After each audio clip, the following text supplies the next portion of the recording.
Hey guys, it's Paige, or Duchess Celestia, and as was voted for on my Twitter, today's video is going to be a story time about how my Wildest convention experience turned into a really awful experience and relationship with the Predator.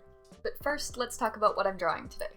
I really enjoyed the Sailor Moon redraw challenge when it came out forever ago, but I've been so busy with projects like the Ink of October zine and commissions that I didn't get a chance to participate. I know it's more than a little late to join in on it at this point, but that's never stopped me before and it won't stop me today.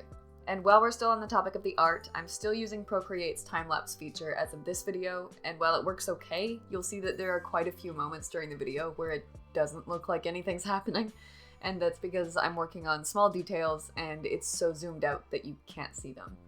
To avoid that in the future, I'll be switching to another app to record my art, but please bear with me today.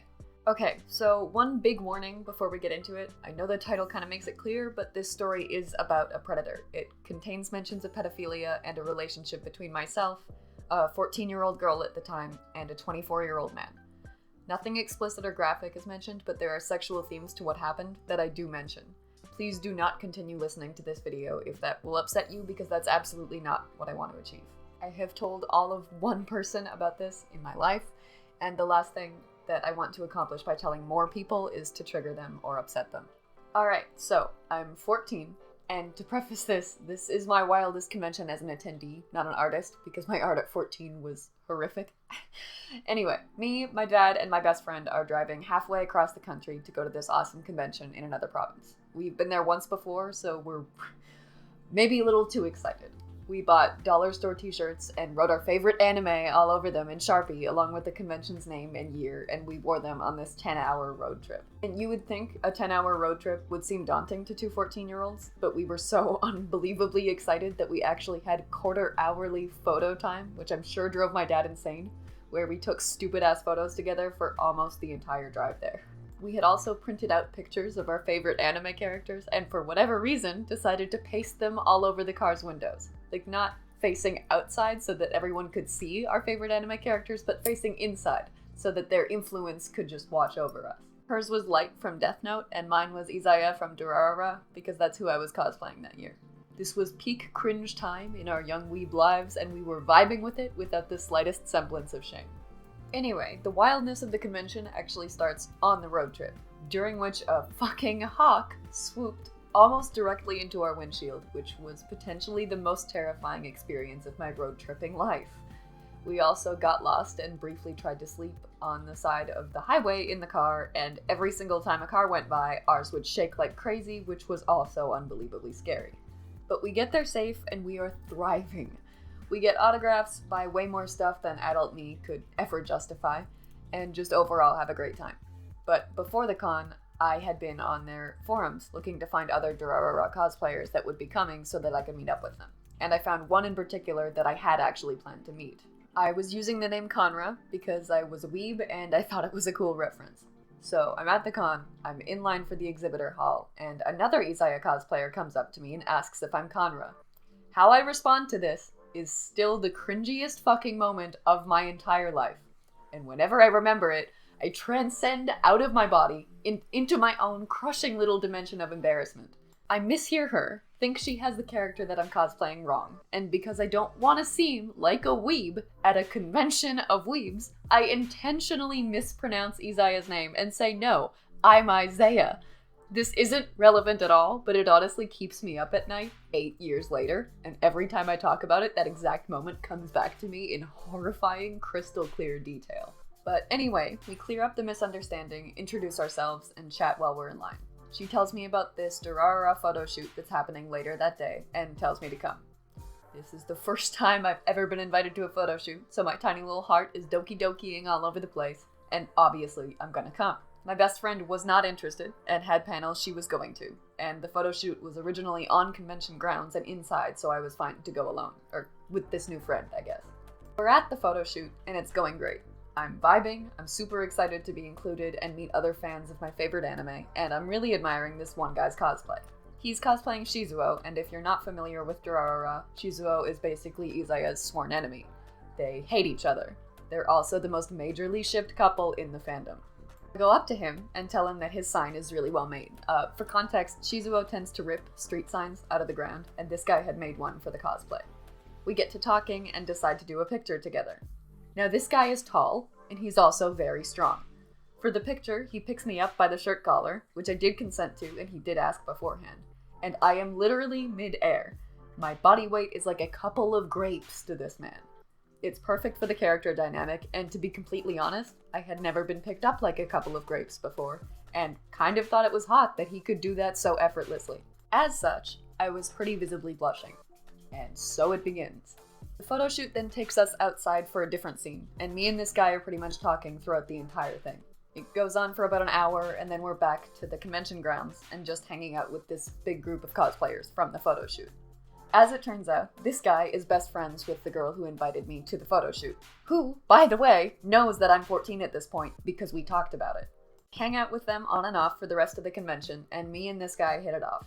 14-year-old me thinks he's super hot and super cool, and because of that, when he gets me alone and sits real fucking close to me and tells me that he saw me blushing when he picked me up, I was flustered rather than terrified.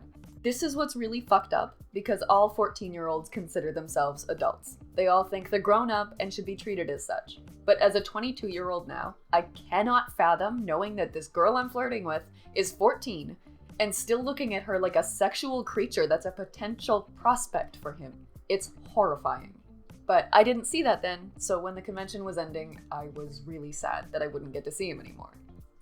And then he asked for my number, and I gave it to him, like an idiot, and we talked about me coming back for the winter version of the convention and even staying with him. And I was fucking excited about this. Anyway, after this, we're on our way home. I add him on Facebook and Skype when people still used Skype, and within a few days, he officially informs me that he thinks I'm cute, and that while he's aware of the age difference, he considers himself a pedophile, not a pedophile, which he says as a justification, and that means he prefers teenage girls. I, a teenage dumbass, was actually relieved that he wasn't put off by the age difference. At this point, he's constantly calling me jailbait, and I, for whatever reason, find that flattering. He then eases me into the fact that he's very into BDSM. And as I'm also into BDSM, or as into it as a 14-year-old can be, which is largely limited to fanfiction, I think that's great. But he's a dom, and I am also a very dominant person. And we get into this awful, disgusting relationship based on him trying to dominate a dominant person. He pressures me to strip for him, he strips for me, we do sexual role plays, it's a whole horrible shitty thing and I don't want to get into it. At this point, we're in a relationship on Facebook, and we're talking about him coming to my province and convincing my parents to let me come on a vacation with him. He's texting me constantly, getting super jealous and possessive when I don't answer fast enough, and at this point the red flags are finally clear to me. He's finally crossed from hot cosplayer who used a character dynamic to fluster me into a full-grown man that's harassing me, and I know it. So because I know he won't listen to me if I just tell him we're done, which is messed up in and of itself, I tap into the Izaya character I started with and tell him I was just manipulating him and messing with him the whole time, and that I'm bored of him now and I'm blocking him. I know it's fucked up, and I knew that then too, but I knew that this would hurt him enough to leave me alone. And it did. Although he did harass me for a while after that and sent his friend to do so as well. The one from the photo shoot. The grown-ass woman he's been talking to about me this whole time, who apparently saw nothing wrong with any of this. But eventually, it's done, and I'm free of this man. Now, I'm telling this story for more reasons than just because people wanted to hear it, and that's to warn any 14-year-old out there who might be in a similar place. I know you think you're an adult and you want to be taken seriously, and you should be taken seriously. But a grown-ass adult wanting to have a sexual or romantic relationship with you is not how you should be taken seriously. It's not flattering, it's not acceptable, and it's pedophilia. There is no justification for what this man did, and I still think about what would have happened if I'd convinced my dad to let me go to the winter event and met up with him. I still remember his name, his face, the way that I felt when he pressured me to doing things that I wasn't okay with. There are still photos of us together at that photo shoot that make me want to cry. Do not ever think that this shit is okay. Don't let it make you feel like more of an adult. It's pedophilia, it's illegal, it's disgusting, and it's abuse. Please be careful with the people that you let into your life, both online and in real life. I know it's easy to get swept up in the convention life in this particular case, But it's dangerous. There are dangerous people out there, and they will take advantage of the fact that you want to feel like an adult, that you're alone at a convention, and there's no one to protect you there. This stuff happens more often than people think, and if even one person hears this and keeps themselves out of a situation where it could happen to them, I'll have accomplished something with this story. Anyway, thank you guys for listening to this wild-ass shitstorm of a story, and please check out my channel if you'd like to hear more or see more art. I'll be focusing more on just art commentary in the future, but I'll be interspersing those with story times like this one, and you can vote for what you want to hear me talk about over on my Twitter. See you guys in the next video, and stay safe.